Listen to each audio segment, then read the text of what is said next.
Hey, good morning. I'm Patricia Murphy. It's Monday. This is Seattle Now. The verdict is in. Denny Blaine Park will stay open. The historically LGBTQ-friendly park has been at the center of a neighborhood dispute that spanned several years. Now a King County Superior Court judge's ruling will keep it open with some changes. Seattle Times reporter David Kroman is here to tell us more. But first, let's get you caught up. The Seattle Fire Department wants to add up to 3 drones to its emergency response toolkit. They say adding emergency response aerial technology would improve safety and let crews inspect fire, rescue, and medical response scenes from a distance. Fire officials say they would only use drones for a limited number of situations, and only fire personnel would be able to see the live stream. You can comment on the proposal through August 13th. There will also be 4 informational sessions as well, with the first one scheduled for 6 p.m. this Wednesday at El Centro de la Raza. About 1 in 3 Washington school districts doesn't have a cell phone ban. That's according to a survey of 260 districts by the state's Superintendent of Public Instruction.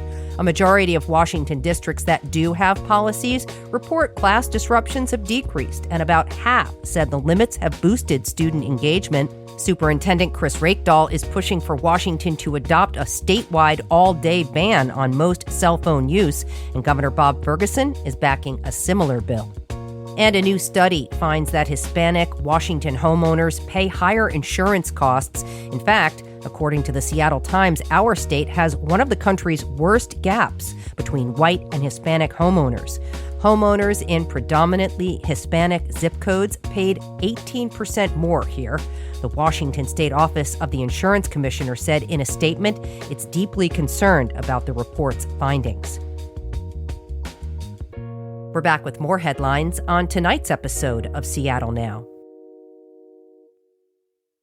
Denny Blaine Park will stay open. The ruling from King County Superior Court Judge Samuel Chung last week followed a month-long trial. Denny Blaine Park has been an LGBTQ-friendly space for decades, including on its clothing-optional beach area. But last year, neighbors filed a lawsuit against the city, saying that lewd behavior had become a problem on the beach. They asked the city to ban nudity and close the park until they could enforce the prohibition. Some beachgoers felt differently. We have dated back to the early 20th century, someone skinny dipping at that park, and 40 years of queer history at that park. And so when people throw around words like closure, it feels like erasure. Jesse Miranda is the co-lead of the group Friends of Denny Blaine. They're a volunteer-led group dedicated to preserving and celebrating the park's historic nude and queer character. When I heard that the park was going to remain open, I just cried. Jesse moved to Seattle in 2019 after spending much of his life in Texas and later in the Middle East. For years, Jesse said he had to hide his sexuality as a gay man to be welcomed into a community. It's really hard to find community as a gay person, you know? You either go to a gay bar where you have to pay money to access a community, or you could go to a place that is free, and there are not many places in public that are free and available to everyone. This is a place where my friends have met their partners and they have started their lives together. And while he celebrates that the park remains open, Jesse says he doesn't agree with all aspects of the ruling, particularly that the community at Denny Blaine is a nuisance. Seattle Now also reached out to Denny Blaine Park for All, the plaintiff in the case, but didn't hear back in time for this episode. Seattle Times reporter David Kroman is here now to talk more about the recent ruling. David, thanks for being here. Yeah, thanks for having me. So, David, Denny Blaine has been a draw for nudists and the LGBTQ plus community since the 1980s. How did we even get here, and what's changed in recent years to escalate this situation? Yeah, we got here because the neighbors around the park say that beginning sometime around maybe 2015 or so, they started seeing more activity that was not sort of sanctioned nudity. And so we're talking, to be explicit, we're talking about public sex and masturbation, essentially, and as well as some drug use. And so they wanted to see the city do something about that. It became kind of a project of some of the people who live near the park to influence City Hall into changing the way that park was used. As a result, though, the people who support using that park for kind of sanctioned nudity were concerned that the ultimate goal of the neighbors was to ban all nudity at that park. And so it just became this kind of standoff where neither side could really agree. They tried to do it diplomatically within City Hall and didn't really get anywhere. And so what happened is the neighbors ended up suing, and now we're in court over this question. Yeah, in 2023, they attempted to build a children's playground there as a way to limit nudity, but that got scrapped. Yeah, that was kind of a direct proposal from one of the neighbors, Stuart Sloan, to former Mayor Bruce Harrell. And, that I think became kind of a big issue because it looked like the neighbors were trying to do everything they could to make it so that was essentially no longer a nude beach. And even before this case went to trial, the King County Superior Court had ordered the city to develop a plan to abate the public nuisance. What did that plan look like? I mean, I guess we should say there are sort of two sides to this case. There's the neighbors who feel like the activity near the park is inappropriate and should be banned. And then there are people who see this park as an important place, particularly for the LGBTQ community, who want to preserve it as a place where people can go and be naked and feel comfortable in their own skin. The judge in this case showed pretty early that he was sympathetic to the argument of the neighbors, basically that he agreed that whatever was happening near this park should be considered illegal and therefore cracked down upon. And so, he almost exactly a year ago, he told the city, you have to change the way that you approach this park. And that ended up being they built a fence between the upper part of the park and the lower part of the park and directed more enforcement to try and kind of crack down on specific inappropriate activity. As he made that order, though, the case continued and then ended up in trial, and that's how we ended up where we are today.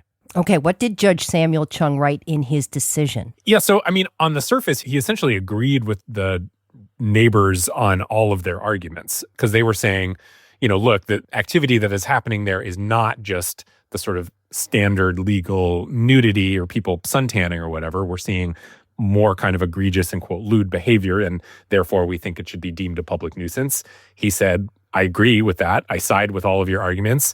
But crucially, he did not agree to their proposal to close the park. And so as a result, even though the judge on surface kind of sides philosophically almost entirely with the neighbors suing, both sides here were able to claim some level of victory because, the neighbors are saying, look, we have this judge who agrees with us that the activity near this park is inappropriate.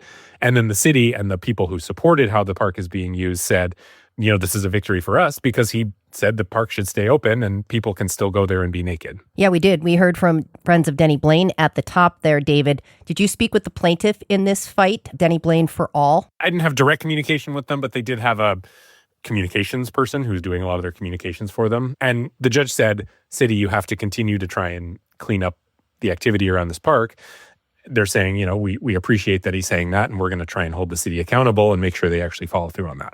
Yeah, what does that even look like? What do these orders mean for Denny Blaine Park? Yeah, it's a good question, and I think it's a question mark because it's not altogether that different than what he told the city to do a year ago. And so the options are essentially you change the environment in some way to kind of try and either encourage the sort of nudity that you want and discourage the kind of peripheral activity that is surrounding it. And that maybe is more buffers, better vegetation management, more clear signage, that sort of thing.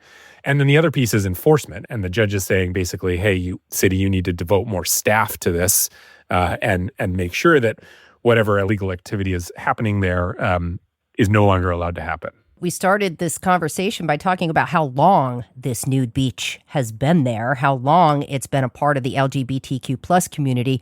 Still, this whole situation struck a nerve. In your reporting, you wrote that this fight over Denny Blaine Park became a microcosm of larger fights over public safety, wealth, influence, and who has a right to do what where. Say more about that. Yeah, because, I mean, it is important to keep in mind that the park we're talking about here is about 2 acres. It's one of the smallest parks in the city. The number of residents that we were talking about who are aggrieved by what they perceive as inappropriate activity is, I think, fewer than 20 houses. So, for the average Seattleite, what is happening at Denny Blaine is perhaps not on their top 10 list of most important things. But the reason I think it's caught so much attention is because the way that this got public is it became KUOW reported on this, that one of the neighbors was kind of appealing directly to former Mayor Bruce Harrell, and was offering to pay for a playground at the park, which would have then therefore precluded any future nudity. And so, there's that piece of it, which is, hey, you've got this rich guy who lives on the water who has the cell phone number for the mayor of Seattle and is getting a response, by the way. And so, there's that piece, which is who can bring their issues directly to people in City Hall.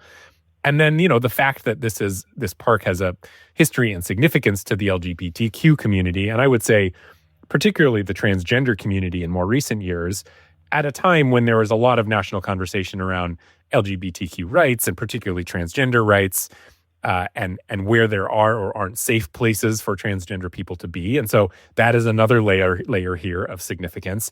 And then the third layer is just around use of law enforcement and how law enforcement resources are being prioritized. Because, we have issues on 12th and Jackson, we have issues on 3rd and Pine, we have issues on Aurora Avenue, and each one of those, the people in and around those areas are asking for additional law enforcement resources. And here is this situation where probably the SPD is going to have to devote additional police hours to enforcing what's happening at this park. And so, again, it just raises questions about where certain public safety priorities should be directed, what public safety means, if you can achieve that through changing environment, or if it has to be police-led. And so, we're talking about a relatively small park, but within that is just a lot of kind of interesting layers that I think tell a bigger story about Seattle politics. And just as a reminder to our listeners, the conversation you're referring to was between Stuart Sloan and former Mayor Bruce Harrell, where Sloan was expressing his opposition to this park, and famously, Mayor Bruce Harrell replied that he shared his disgust, and reporting ensued. The advocacy groups in this case are Friends of Denny Blaine, who are pro-nudist beach, and then there is Denny Blaine for All, who were against this beach. They're pretty similar. What's in a name, David? Yeah. Even as somebody who's been following and writing about this, I have to remind myself which is which. The implication is that both of them think that they have the best interest of this park in mind, but one is sort of saying, hey, we need to preserve this as a special place for the LGBTQ community, and the other saying, we think that current activity is making it difficult for anyone else to use this park at all.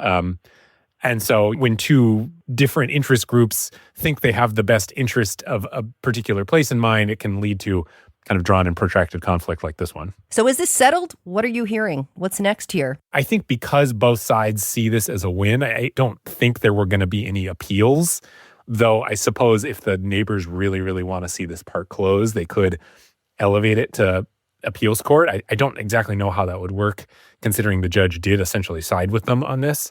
I think the question is going to be, so the park isn't going to close. It's going to stay open. The city has been ordered to devote more resources. And by the way, the people who support this park as a place for nudity also agree that they would like to see some of the more lewd and inappropriate behavior cracked down upon. It's not great for them either to have people doing inappropriate things in and around the park. And so the question is, what can Seattle do beyond just basically stationing cops there 24 hours a day, which they're not going to do, and following whether what they try actually ends up working. Yeah, and anecdotally, I have heard that, people who use that beach police that beach themselves against lewd behavior, often running off people who are doing inappropriate things. So it'll be interesting to see how this moves forward. Seattle Times reporter David Kroman, really appreciate it. Thanks for having me.